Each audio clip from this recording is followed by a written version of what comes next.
Robo आरम्भले हलिभिजन secondary स्कुलका विद्यार्थीहरूका लागि सफलतापूर्वक रोबोटिक्स अवेरनेस र करियर ओरिएन्टेसन सेसन सञ्चालन गरेको छ।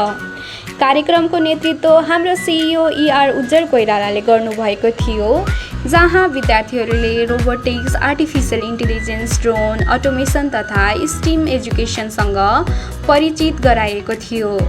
विद्यार्थीहरूको उत्साह, जिज्ञासा र सक्रिय सहभागिताले कार्यक्रमलाई अझ प्रभावकारी बनायो। इन्टरेक्टिभ डिस्कसन र रियल वर्ल्ड इक्जाम्पल मार्फत उनीहरूले इमर्जिङ टेक्नोलोजीले विभिन्न उद्योगहरूमा ल्याएको परिवर्तन र भविष्यमा करियर अपर्च्युनिटीबारे महत्त्वपूर्ण जानकारी प्राप्त गरे।